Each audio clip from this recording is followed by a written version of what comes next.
Meeting to order. Mary, roll please. Here. Here. Here. Present. Here. Please join me in the Pledge of Allegiance. I pledge allegiance to the flag of the United States of America and to the republic for which it stands, one nation, under God, indivisible, with liberty and justice for all.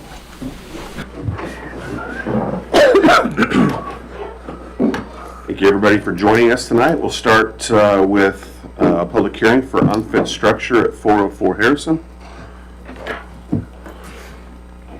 Zach. Good evening, everyone. Good evening. How are you all today? Good. We kind of discussed this property a little bit at the previous meeting. It would have been back in June, early June. Second meeting in June. And the property is now going to change hands again. It did get sold to somebody that currently lives over there, and they will be taking care of it, which is why I recommended the 60 days on it instead of the normal 30 days. That way everybody had a chance to get everything taken care of. That's for the actual resolution. Correct, later on. The occupants are here right now. I don't see Lee or Rod here. If you would like to talk a little bit to them. Yeah, we have been, Could I have you step over here to the podium so everybody can hear you? yeah,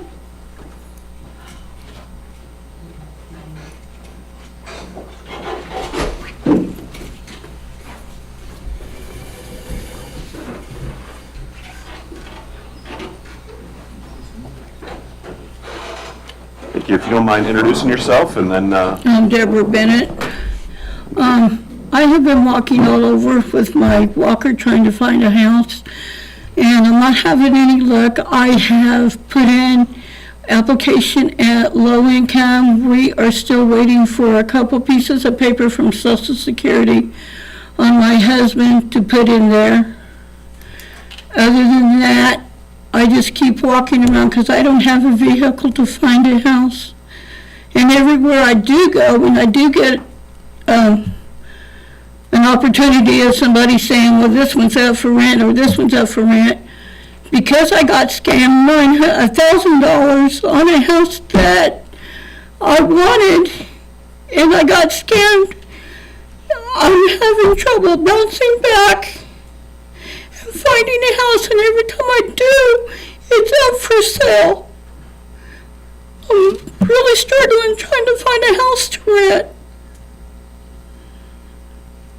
I just ask for a little bit more time, so hopefully we can get these papers in from Social Security and get on the waiting list. I talked to Sheila this morning, and she said even if we got all the paperwork in, we're still going to be on a waiting list.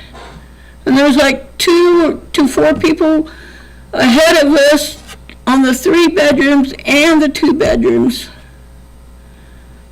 But like I said, I don't have a vehicle. My daughter walks with me everywhere because I have cataracts. And so she walks with me to make sure I don't fall or anything looking for a house. But I'm just not having any luck. okay. We appreciate your statement. Do any of the commissioners have any questions for her?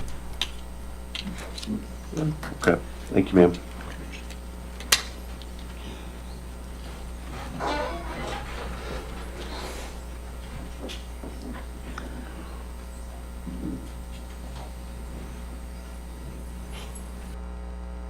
We have anybody else here to speak on behalf of 404 Harrison?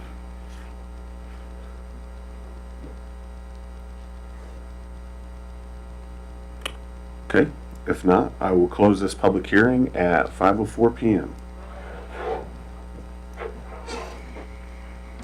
We have anybody listed for public comment? Okay. We have no proclamations or presentations. We'll move on to the consent agenda, items A and B. Item A is 7/21/2025 Commission meeting minutes. Item B is appropriation ordinances 2025-15, 2025-15A, 2025-15B, and 2025-P15. We we have any questions, comments, or concerns on the consent agenda? If not, I would entertain a motion to approve. I'll make a motion to approve the consent agenda, items A and B. Second. Have a motion by Commissioner Redlin, second by Commissioner Howard. Mary, roll please. Howard, Yes. Archer, Yes. Myers, Yes. Redlin, Yes. Showalter. Yes. Move on to ordinances and resolutions. Item A, Resolution 2025-20, unfit structure at 404 Harrison.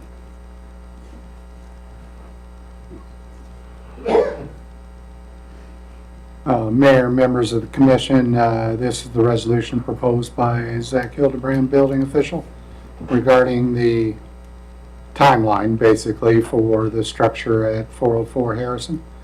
And he did include in that request for 60 days instead of 30 days. And it should allow that, and if you want to make any other considerations, if time ends up being needed, might state to have the occupants come back and contact us regarding it. Okay. Well, certainly am not in a position that we ever want to try and kick anybody out of their home. That's the last thing that we want to do. Well, we certainly are in a position as required by the people that vote us in, the constituents, the citizens of Goodland, have asked us to make an effort to, try to clean up properties that need taken care of around town. It would be my opinion at this point that I would vote in favor of this resolution with 60 days, which is 30 days longer than we typically give, and ask, just verbally, that if you have, a request for an extension at that time, you could certainly make that request and we could reconsider that. But, I feel like at some point we have to kind of set in motion the wheels of how these things need to operate, because if we kind of keep kicking the can down the road, we have in the past been taken advantage of by people who say they're going to do something and they don't do anything, and then it just keeps going on and on and on. So Hasn't been able to find anything. certainly, and I know the rental market is tough right now, but I would encourage you to keep looking, and we'll start the process. And again, it's not our intention, depending upon how the rest of the commissioners vote, to try and kick you out of your home, but at some point we have to make an effort to take care of these things. So, does anybody else have any? 60 days. 60 days, correct. Okay. Does anybody else have any questions, comments, or concerns on this resolution? I agree with your statement. And if we get to those 60 days and there's circumstances, just reach out to us. Okay. Like we said, we're not in the business of kicking people out of their homes. We're just in the business of keeping things clean. Okay. Okay. Communication is everything. Right. They've been very good about communicating through everything so far. That being said, we really have to get this taken care of, okay? Yeah, I understand. Okay. With that, I make a motion to approve resolution 2025-20. Second. I have a motion by myself, second by Commissioner Redlin. Mary, roll please.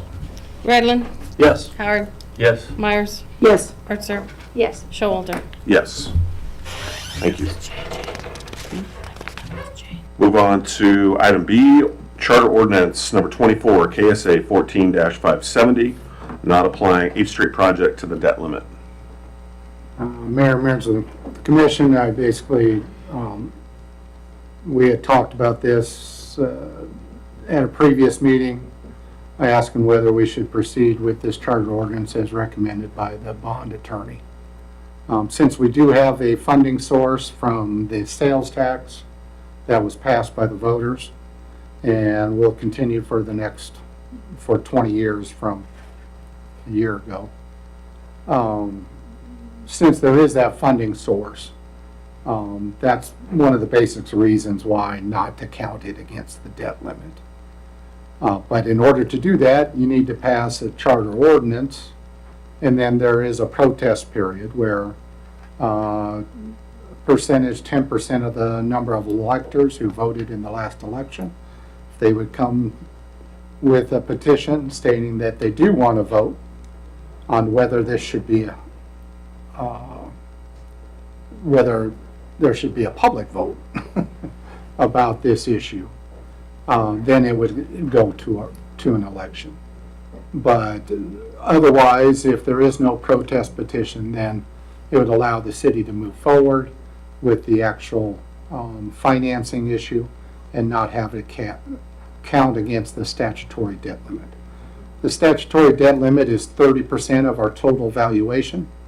So our valuation's about 43 million. It's between 12.5, 13.5 million right now is what our debt limit is currently. And I gave the numbers in the CCCF that the auditor had provided as far as the valuation from last year.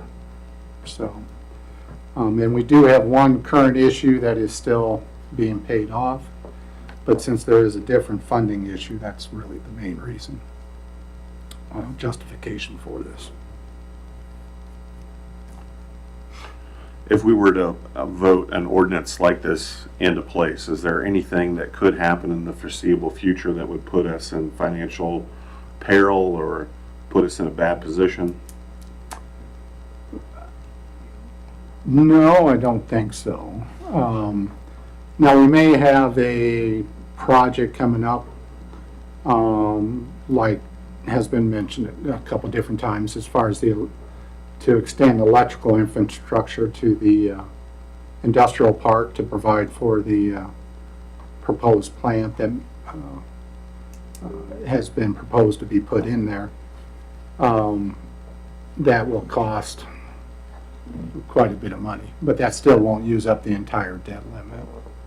But passing this ordinance will not affect it. And actually, the debt issue, if it would happen within the next 2 months, we'd have some major catastrophe and end up having to dedicate it. It would allow us greater flexibility, actually, to respond to that major catastrophe with this charter ordinance in place.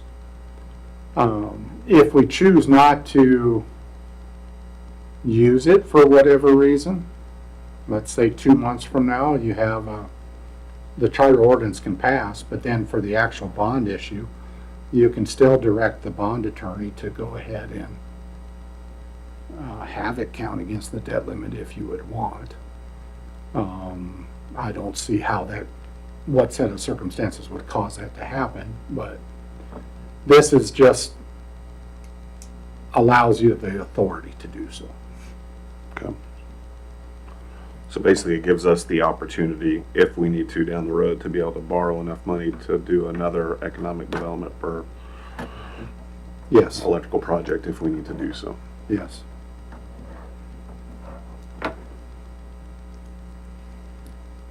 Yeah, it keeps our debt limit available.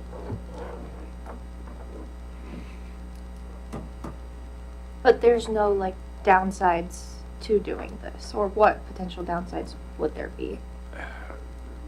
The other thing that the bond attorney did with this particular charter ordinance, and that's what staff directed him to do so, was that this really only applies to this project. It's not open-ended for any other projects to be included. We would have to pass another charter ordinance for another project that we would want to exempt from the debt limit. So this is limited, it's narrow in scope, and I don't foresee the circumstances and wasn't told of any circumstances that it would cause a problem by the bond attorney.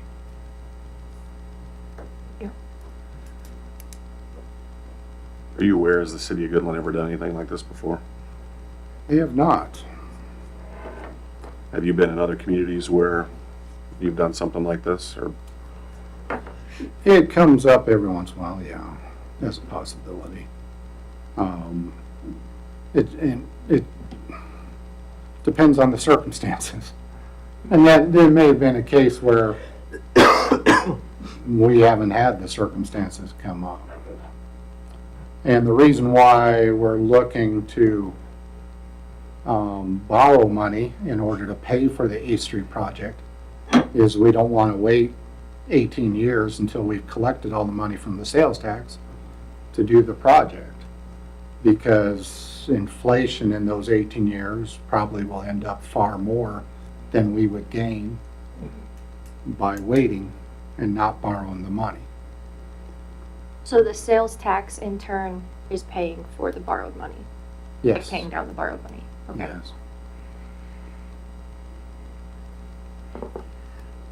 Well, I certainly think it's one of the most aggressive moves that the city has ever considered. I think it's certainly one that is necessary to continue going down the path that we're going down. It doesn't necessarily commit us to spending money or borrowing money, but certainly signals our intentions that we would plan to try to do what we need to do to make sure this project continues to move forward. I'm certainly in favor of it. It doesn't doesn't commit us to anything right now.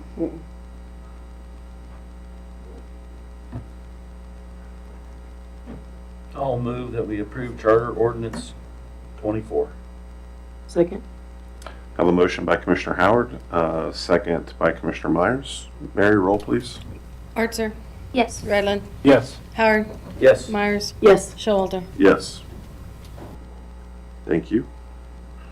Move on to formal actions. Item A, Merchant McIntyre proposal for federal funding action plan. Mayor, members of the commission, this was a proposal that was presented to the commission at last meeting. At that time, the 3 commissioners who were present requested that it be brought back, and they tabled it at that meeting to be brought up at this meeting where there would hopefully be all the commissioners present. And it did work, yes.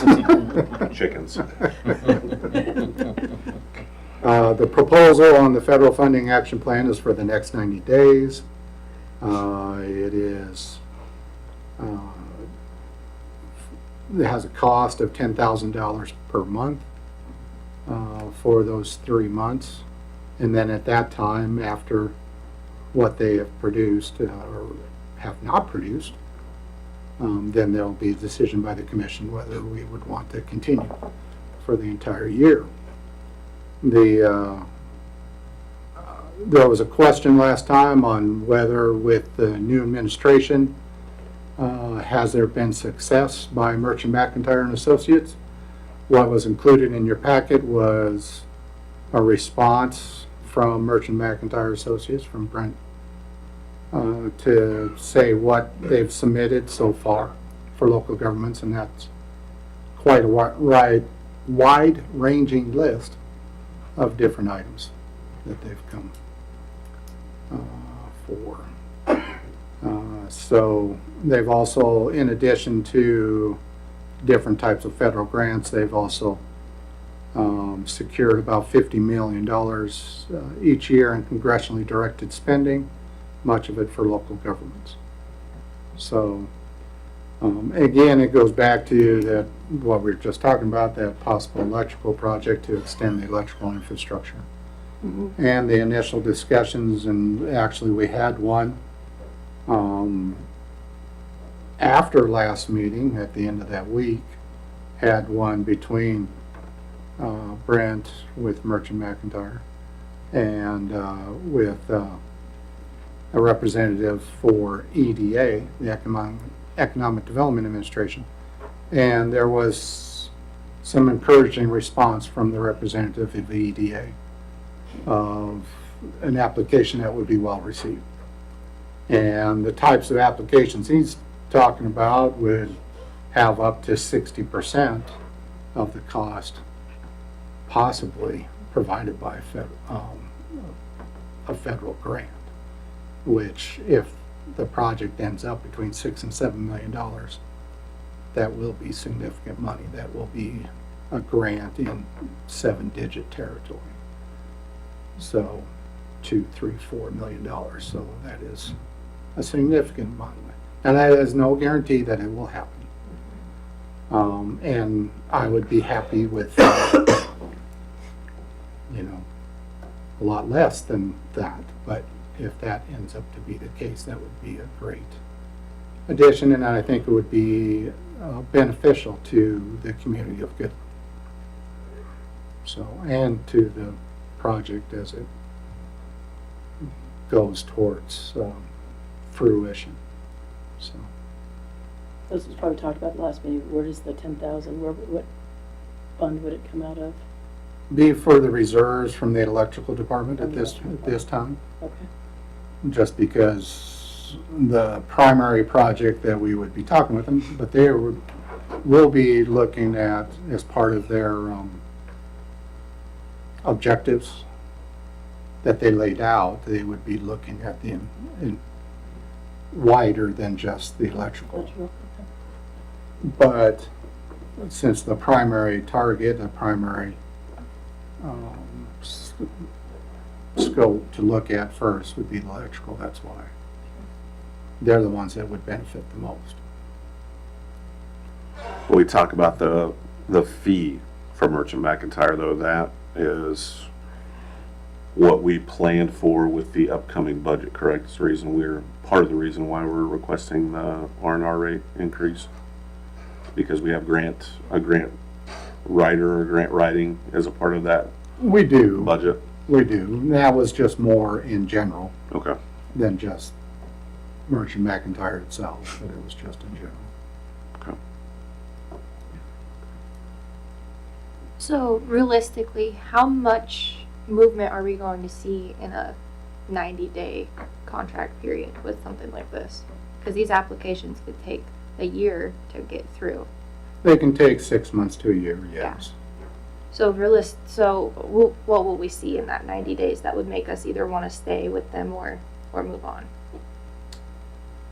I don't have an answer to that because I don't know what will be the answer in 90 days. What I do know is that we'll be much further along into an actual application with EDA.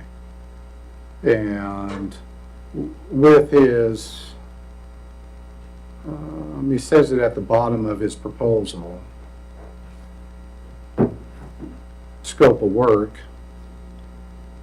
Merchant McIntyre would truly function as an extension of the city's professional staff, implementing the following scope of work to help Goodland maximize federal support. Number one is develop that competitive application to the EDA, and different bullet points that would be involved with that. And most of it's trying, I would think, getting the materials and the additional documentation required for the grant. The college has been successful with an EDA grant, and from their report from the officials with the college, that was quite a process to be able to get that accomplished. So the second bullet point, or second item he has that they would implement is develop funding strategies. Conduct an in-depth resource inventory to determine and document Goodland's strengths and needs, and get to know other things that we're going to have coming up. And then plan and implement a comprehensive federal funding strategy featuring a detailed federal grants grid so Goodland's leadership can review and assess forecasted federal funding opportunities and evaluate their strategies to secure that funding. The third thing, they have secure congressional earmarks, have discussions, and even before we have a contract with them, they've already made contact with Senator Moran's office and the others regarding this possibility. And then the fourth one is to win those federal grants. And I really like that second bullet point. It says identify grant opportunities and assess both eligibility and competitiveness before grants are publicly released. while Goodland may technically be eligible for a given grant, it's Merchant McIntyre's job to ensure that you're truly competitive before we invest your team's time and resources in applying. So really, where's the best shot for us? What's the best opportunity for us to be successful? So the second bullet point on our number 4, I think, is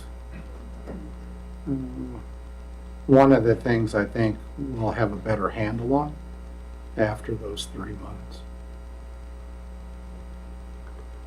I like everything they're saying. It's just the price that makes me nervous. Just, it's a lot of money. Because after that 90 days, would it then be a year plus those 90 days, or would it be, what, 9 more months? It'd be 9 more months. So in total, we'd be looking at 120. Sure. And then we could reevaluate at the end of the year if we get to that end of that contract, correct? To me, right now, the decision is for 90 days, it's for 3 months. Okay. Then there's a second decision for the additional 9 months for the first year. Okay. And then there would be a third evaluation. Do we keep going to finish out certain things? Or are there things in the pipeline to say that we're getting enough return on investment? And I guess that's the biggest thing. And it's a risk that Goodland has taken by working with Merchant McIntyre. But I think the opportunity is there in order for a community our size to actually gain something from it. If there's no benefit to it, then we stop. If there is a potential benefit to it, like I said, it's the grants that we're talking about are on much bigger scope than anything. You know, the only thing that I can compare it to is the industrial park base grant, which was the base grant process was the biggest one that Goodland could have applied for in the last decade or more. There weren't that size of grants available for a community our size, or there haven't been readily available. For that type of project. Goodland, and it's not a casting why didn't Goodland do this before, I just didn't think the opportunity was there. Yeah. But I think that the opportunity is here for Goodland now, that I think this is it is a risk, but it is a calculated risk. And there's a pretty good potential for benefit to the community that far outweighs the cost.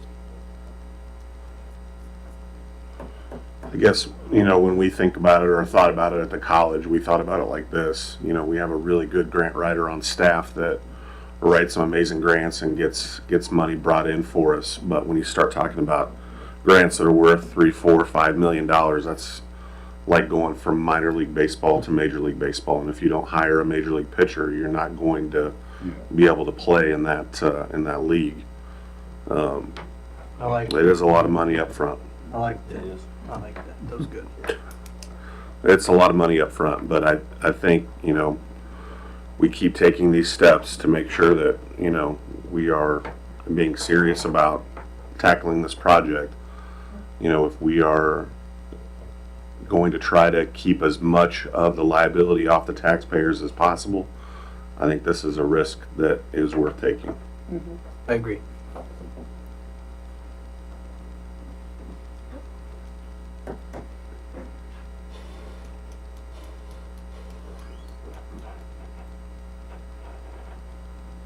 This is certainly a big enough decision. If we felt like we needed to wait another meeting, we could do that. We could punt it, or I would entertain a motion to approve, or if there's other questions, I'm sure the city manager stands ready to answer.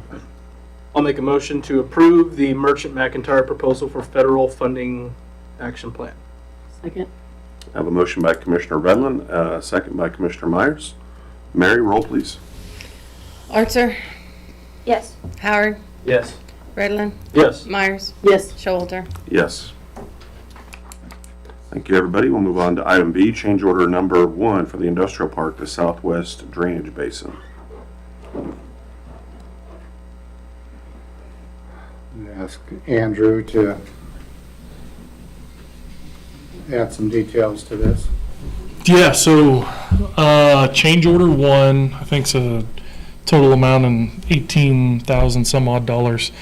I don't know if you remember from previous discussions, the state wanted us to use all of the money, and we basically we didn't hit right on, but we were really close. We were able to do some additional dirt work out there. I don't know if you guys have had a chance to go out and look at it, but did some additional dirt work and then swapped out. We were going to use erosion control blankets in the swale that goes down to the bottom of the pond. We decided to put a rock ditch check in and hopefully help out with some future erosion and not just rely on grass to stop erosion. So that's what that change order is adding those items.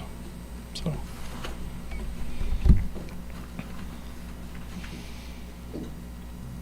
Anticipate any other change orders needed for this project? Nope, this is it. Okay. Any questions? I'll make a motion to approve change order 1 for the industrial park drainage basin. Second. Have a motion by Commissioner Redlin, second by Commissioner Archer. Mary, roll please. Myers, Yes. Howard, Yes. Redlin, Yes. Artser. Yes. Showalter maybe. Yes. Did I call everybody? I kind of had a, Yes? So everybody vote yes? Yes. sorry about that. I didn't get a harump out of that. I don't know. Oh, item C, pay estimate number 1, final industrial park, Southwest Drainage Basin. Yep, this is just the final pay estimate for the project. So Spore got in and got it done in about 2 weeks. Went pretty quick, went pretty smooth, and overall, I think that project actually went really well. So we didn't really run into we ran into some beneficial, unforeseen circumstances on the sewer side, which was kind of nice. But other than that, yeah, it was a good project. I make a motion to approve pay estimate number 1, final for the industrial park, Southwest Drainage Basin. Second. I have a motion by myself, second by Commissioner Redlin. Mary, roll please. Howard, Yes. Redlin, Yes. Myers. Yes. Artser, Yes. Showalter. Yes. Got them all. Thank you, Andrew. Move on to discussion items. Item A, ordinance 1802, temporary community event permit. Mayor and members of the commission, we talked about this briefly during staff reports at last meeting. This is the actual ordinance that sets up the procedures to allow a temporary community event permit. Our police chief, Jason Harrod, is the one who put this together, and he knows all the details regarding it. He did provide it to both the city attorney and myself for review, but he's the main one that was involved with it. Hi. Hello. I stand for any questions.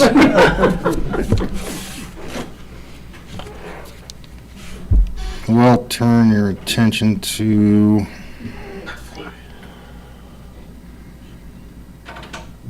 the section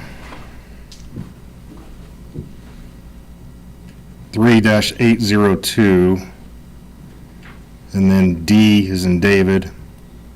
It goes 1, and then under that it goes 1, 2, 4, 5. That needs to be changed to a 3 and then a 4. So I screwed that up. Just don't know how to count. I don't.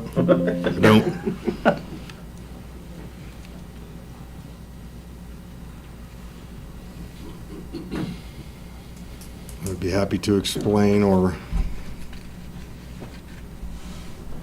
Well, you'll have to excuse me because I did miss the last meeting, but could you just bring me up to speed a little bit? This is a request to allow people to carry open containers from local businesses along Main Street to any place on Main Street, or is it just within a certain radius of their business, or?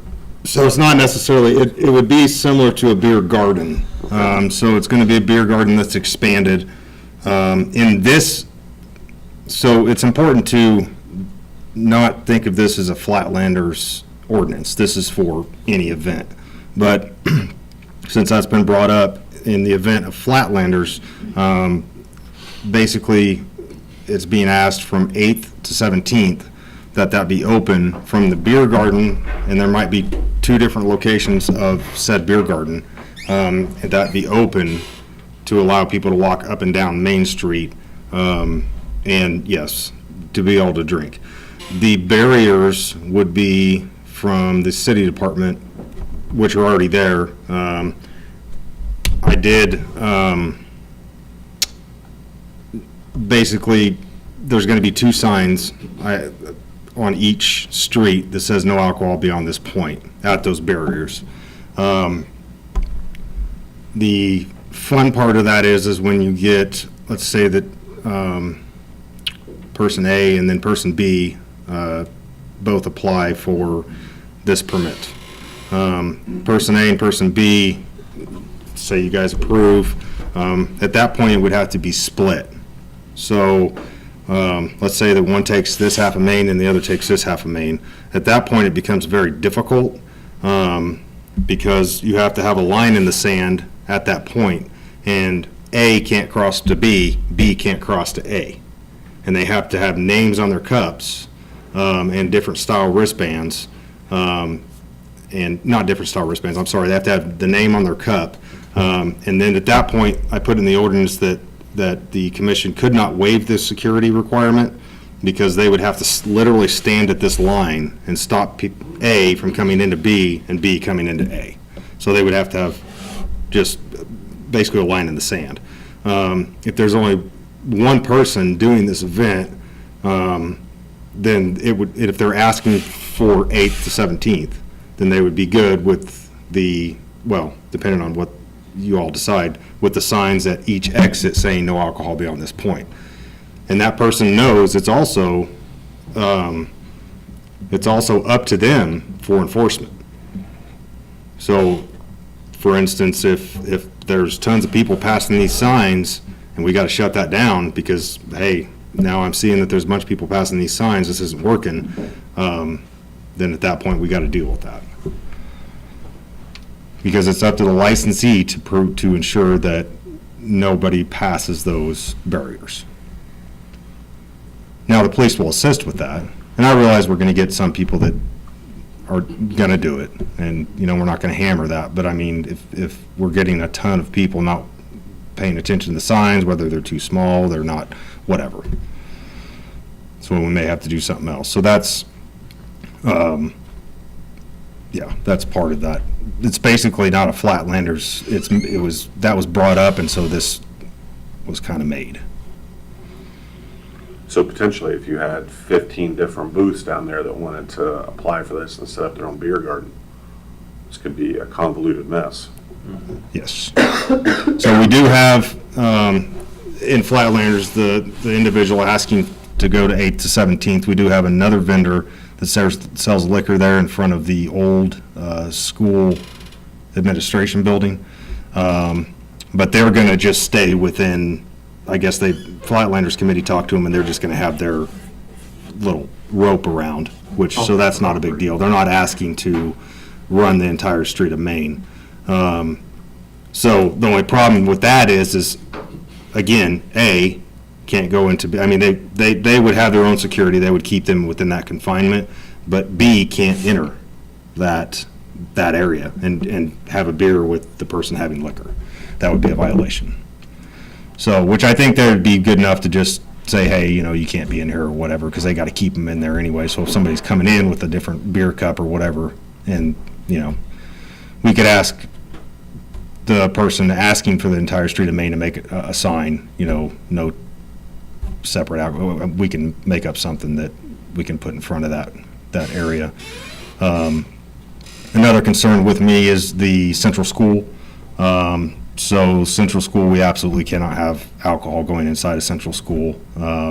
So I would request that signs be made, and there's only one entrance into Central. Usually they have the doors over here open, and they have them over here open, and the Flatlanders Committee said that they would try to make sure that those are locked, and that there's only one entrance, and that there's signs at that area, no alcohol beyond this point as well.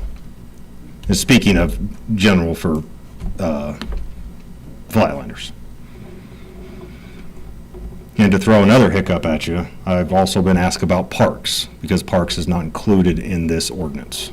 So people are wanting to do parks, which is a strict ordinance that says no alcohol within parks.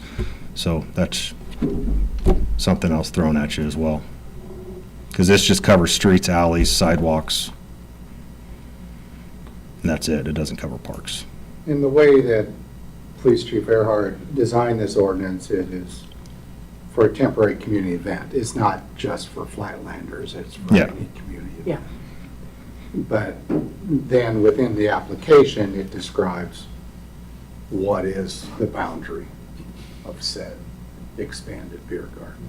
So they have to provide a map, and it has to be a detailed map. They also have to provide a detailed security of how they're going to basically, in this case, it would be, 2 signs at each exit saying no alcohol past this point. Or if there's multiple people, 15 people that want to do the same thing, then at that point, they would have to have a detailed security of how they're going to keep line in the sand, basically. So at that point, it's, if you have that many people asking for that, at that point, it's just going to be a bunch of ropes, just like it normally is. I mean, to be honest, that's all. I mean, you can't split Maine into 15 sections, so, or a whole bunch of sections. So, in the case of not Flatlanders, just a business wants to run an event, and they apply for this permit, and they give you the map of the streets they want. Do they have to go through other action to make sure those streets can be closed down? yes, so there's Kenton has to, so I send to Kenton a street closure, and Kenton has to approve that, and then I have to approve it, and then I send it to Kenton, and if he calls him back, and he's like, no, this ain't gonna work, then yeah, they have to Okay. submit to that, or submit for that. Oh, thank you. So I have a feeling I already know the answer, but just thinking back to when I had liquor at my facility during Flatlanders, and I had people sitting out in front, we would have to man that nobody left and walked onto Main Street Yes. okay. Yeah, so, and that was part of your business, correct? Yeah. Everyday business. So this being a temporary permit, it's a little bit different. You can require that somebody, I mean, you don't have to approve, you can approve 8th to 17th, or you can approve 10th, 11th, and 12th, and that they are required at every exit to provide security and ensure they don't leave. If that's, I mean, it's open to whatever the commission would like. So it's really open to kind of, I mean, this is kind of going to be a first time and see how it goes situation. I mean, that's, I think if this ordinance is passed, one thing that the commission should keep in mind, as well as staff, is if it doesn't work out well, it doesn't mean we can't take the ordinance back, Right. have another ordinance to repeal what this has, if it's not going to work out well. So, it's not, it's written in stone, but the stone's a little crumbly, as far as, we don't know what his reaction's going to be, or what problems may materialize. and I can't say that, other towns do this, and they do that very similar to this, so there's, I mean, they have more of a, like Hayes has a permanent community place where all these bars are, and they all can walk within whatever, so, and then car shows, other places have it, Oktoberfest, things like that. Who's responsible for cleanup? The licensee holder. So if there's, We have trash cans all up and down Main already, but if there's, a bunch of cups or whatever, because it has to be a distinguishable, different cup than what that licensee would hold. If they already own a business or whatever, it would have to be something different, like a bright pink cup or a clear cup or something that is different. If we see those laying around, then we'll let the licensee know, hey. And I'm sure that any licensee would probably go up and down Main at the end of it to make sure. Could we limit the amount of people that could apply? Like with Flatlander, so you don't have 15 people applying? Jake? Again, just because you fill out the application doesn't mean that you get approved. True. I would say from a practical standpoint, what would make the most sense is not limit the number, but limit the space. So if you have that many applicants, you can start just sectioning off the applicable spots. But again, And at this point, I've only been approached by one, so, that's not to say next year that we won't have, more. But at this point, there's only been one. And it sounds like that one may have upwards of 15 staff working in that event, so, there'll be quite a few staff. Is there like a cutoff? So like if Flatlanders is 30 days away, like is there a cutoff in this ordinance? I didn't see. I don't understand cutoff. So like you can no longer apply for, It has to be 30 days prior to the event. okay. Now, if this doesn't get approved, next commission meeting, then you're getting into a situation where it can't be 30 days, and that's something you guys would have to make a decision if you're gonna allow this year. Because we're getting pretty close. Yeah. And I do have the application completed, it's done, and it's form fillable, and all that stuff. I think, As yes, far as the form. to apply for it, yes, that is complete. It's form fillable. And it does outline everything that's in the ordinance, the detailed security plan, the detailed map, all that stuff.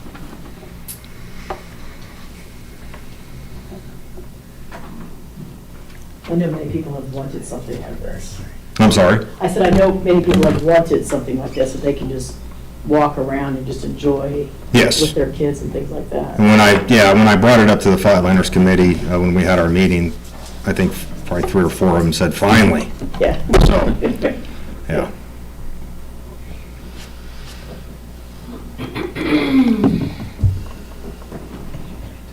Any other comments or questions?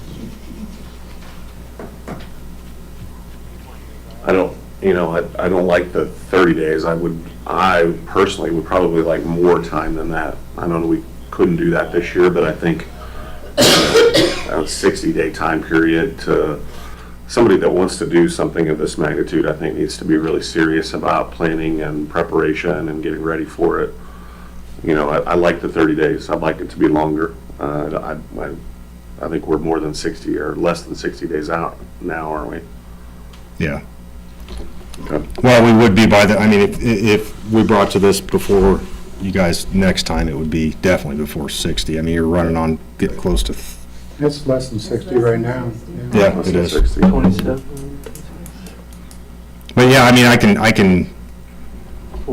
I can change that to 60. You said you want 60 or more than that? I don't know, I thought 60 might be more appropriate. Okay.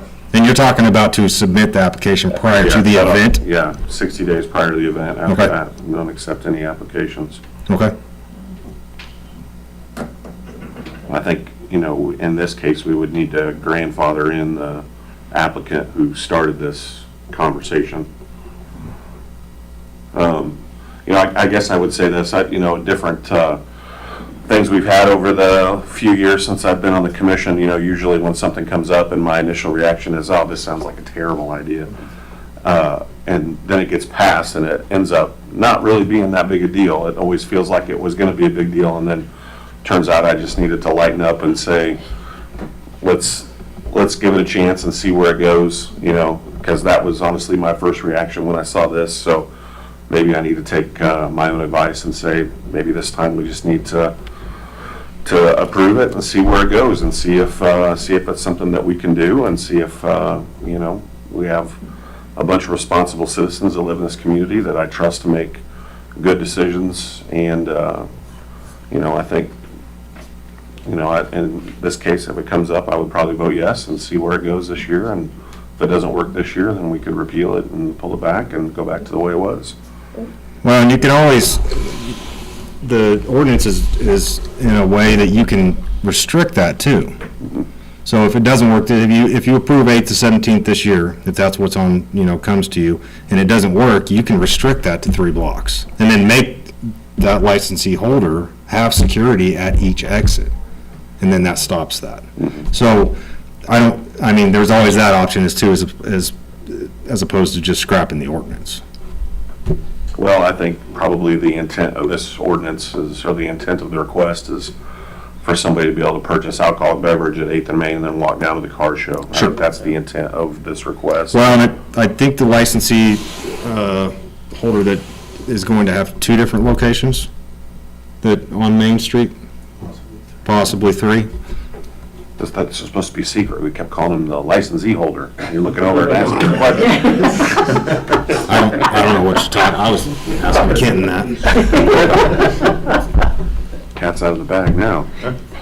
I think it's, yeah. 3 separate locations, you're thinking? Yeah, we're thinking about one on 8th, one on 11th, and then I can't remember what Kansas Land Street is between Kansas Land and Lions Building. I think it's 14. 14. Now, I guess this, and that brings up a good point on, out of Traditions, I mean, Traditions will also be open as well. And they won't be able to leave Traditions or the Freedom Hall with liquor for under any circumstances. Because he's not applying for the liquor permit, from my understanding, just the C&B.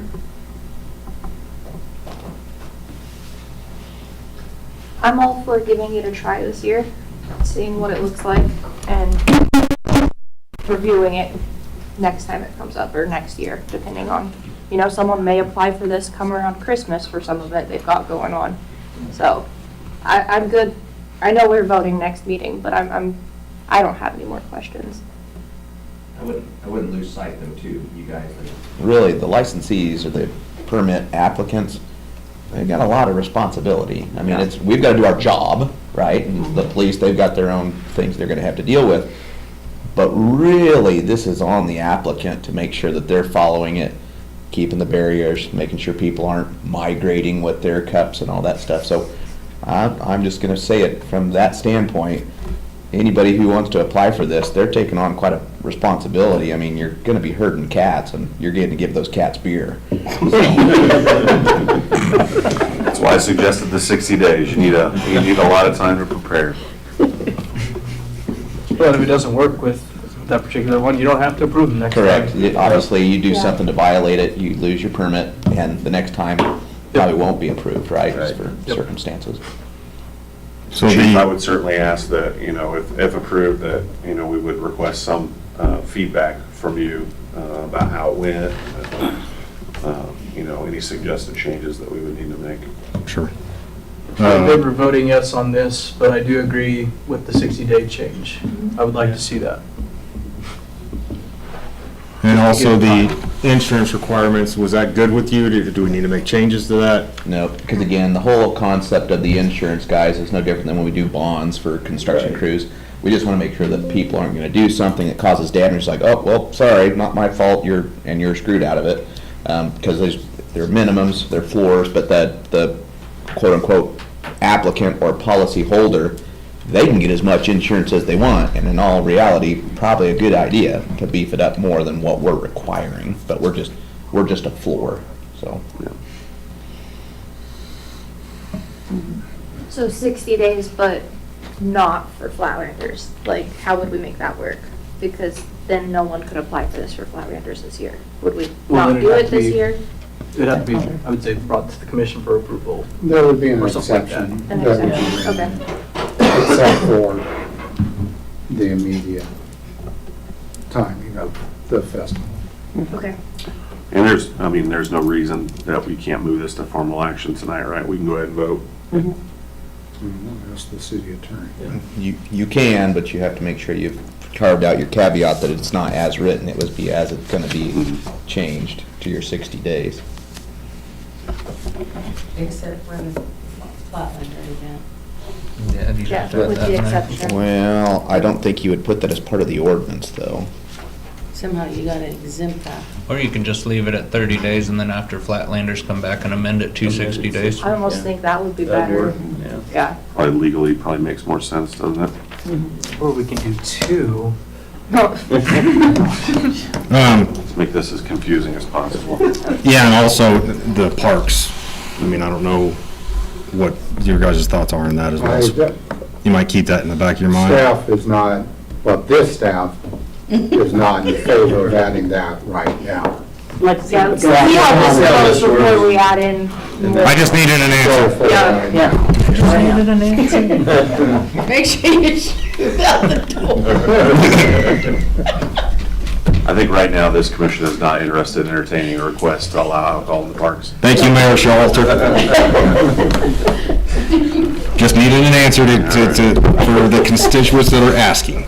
Well, I would make a motion to approve ordinance 1802. Okay. I wasn't finished yet. Point of order, sir. Point of order. Let the guy talk and finish. I would make a motion to approve ordinance 1802 with the caveat that once October rolls around, that we do an amended motion and change the waiting period to 60 days. Second. A motion by myself, and a second by Commissioner Howard. Mary, roll please. She's still. Howard, Yes. Redland, Yes. Myers, Yes. Archer, Yes. Showalter. Yes. Okay. Thank If you. this goes terribly wrong, It won't. I have great trust in the citizens of Goodland and Sherman County. All right, we'll move on to reports. City manager. Included in your packet is the manager memo. Last week, the first part of the chip and seal project was completed, but I would ask Street Superintendent Ken O'Keefe to come up and provide some additional information. Is this the part where I apologize for leaving my truck out overnight? Yes. You got moved in time, right? Yeah, kind of. You didn't have Dakota knocking on your door, did you? I did, yeah. Did you? Okay. It went really well. They ended up coming in and getting things done, all of our streets done on Thursday. They did move in Wednesday, and they're trying to hope they had some enough oil to go shoot our double chip in front of West School, but they used all their oil on Max Jones parking lot. So we ended up doing the double chip all in one day, and the rock actually stuck really good after we broomed it off the first time. Everything went good on that day. I think we ended up towing 4 vehicles, so it really about average, 3 to 4 vehicles a year. So, but we're looking at coming back and putting the fog seal. I think it's September 25th and 26th. They're going to try to come back to do the fog seal. Where B&H Paving, they don't primarily do a lot of fog seals. They've been doing the city good. They just started this last time we chip sealed. They just started doing our fog seals, and it went smooth for them. So they're still able. They're getting into it, but they got to finish all their chip seal streets for all the other towns before they come back to do our fog seal. So it works out good too, because I think there's no school on the 26th, so we're going to try and do the stuff around the schools on the 26th. So, but, and then they're also going to be doing Max Jones parking lot too. So, I mean, that doesn't have anything to do with us, but they'll be doing. They got them all kind of scheduled at the same time to come back and do all that. So, and we are going to help the school district out and pick up the extra rock off their parking lot on the Max Jones too. So, Okay. but, Appreciate you working with them, and partnering with our people in the community, so thank you. yep. Any other questions? Nope. Okay, thanks. I looked up, he was already gone, so I figured we better move on. All right. Also included in your packet is the Sherman County Historical Newsletter, although I don't think the entire thing got in there. The Waterworth presentation will be next meeting. That will be regarding the utility rates. The company that staff has been working with for the last several months to look at those rates. And then I would ask Police Chief Earhart to come up regarding an award ceremony. It's going to be later this month. Be August 23rd at 7 p.m. We're planning on having it at and this is for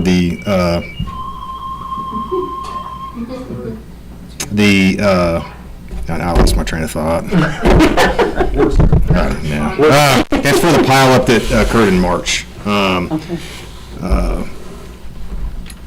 We're thinking that we're now going to have to, I need to get with Mr. Bierman, but we're thinking we may have to move this to the Max Jones because of the amount of people that may end up coming. Looking like it's going to be a lot. So it's just it's an awards ceremony for police, sheriff, firefighters, and EMS that were on scene that day. I know all of them went through crazy amounts of stress and seeing things that nobody should ever see. So we would definitely want to recognize that. I believe that they're still at the point where it was the biggest axe pileup in Kansas, I believe. Is that correct? Yeah, I believe that's the last I still heard, that this is the biggest pileup. And us working together and the resources all came together.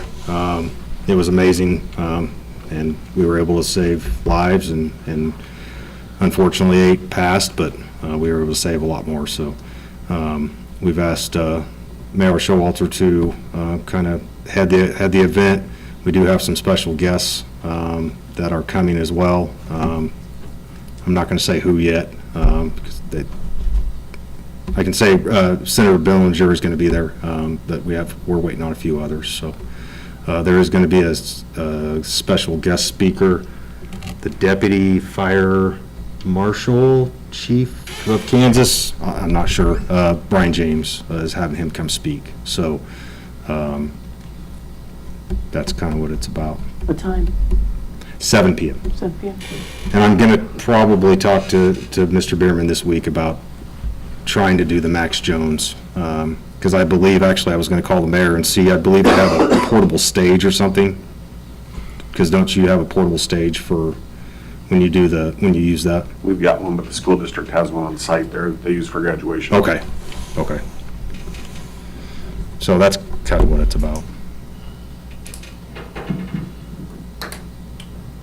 Well, it's an honor to be asked to help. Thank you for that. And it's good that you're doing that. Far too often we have things like this that occur and we don't honor our first responders like we should. So thank you for stepping up and making sure that, and everybody that took part in trying to plan this event to make sure this happens. So thank you. Still in the planning stage. I might be in the planning stage till the night before, but That's when I do my best work. yeah. And all are invited to attend, correct? Yes, it is open to the public. Yeah, it'd be great if the commission could be there and show support, so. Does this include like honoring the wreckage crews as well? It doesn't. Okay. So the hospitals, GRMC and Colby citizens, we did have certificates made. So we made those. I went around and had the mayor and the county chair, Brian James, me, and the sheriff sign those, and me and the sheriff personally delivered those to all the people, or tried to get all the people. Yeah. The wrecker service, there has been talk of doing certificates for them. I have not got that far in life. Okay, yeah, So- I was just wondering. Yeah. No, this is just going to be for people that were on scene and that were actually involved in the incident, Okay. if that makes sense. Yeah.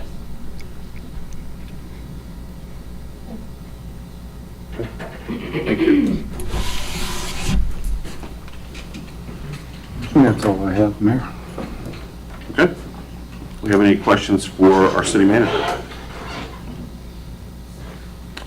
With that, I'll move on to the commissioners. I'll start on my right with Commissioner Artser, Nothing to report. Commissioner Myers, Same, nothing to report. Commissioner Howard, Nothing at this time. Mr. Redmond? Have fun at fair. Very cool. For the mayor's report, I would just reach out to each one of the city staff that helped during the high school reunion this last week and extend a thank you on behalf of the Alumni Association. The work that you guys did between blocking the streets off for us and delivering fencing and all the stuff that you did with the picnic tables. It was made the event really great. We had close to 900 registrations, and the event turned out well. We couldn't have done it without the city's support, so thank you very much for that. Sorry, one more thing, since this is being live streamed. I did ask Goodland Voice to live stream that event for people that could not be there. Sorry. Thank you. Well, I think that covers everybody. With that, I would entertain a motion to adjourn. So moved. I have a motion by Commissioner Myers. Seconds. I second that. All those in favor say aye. Aye.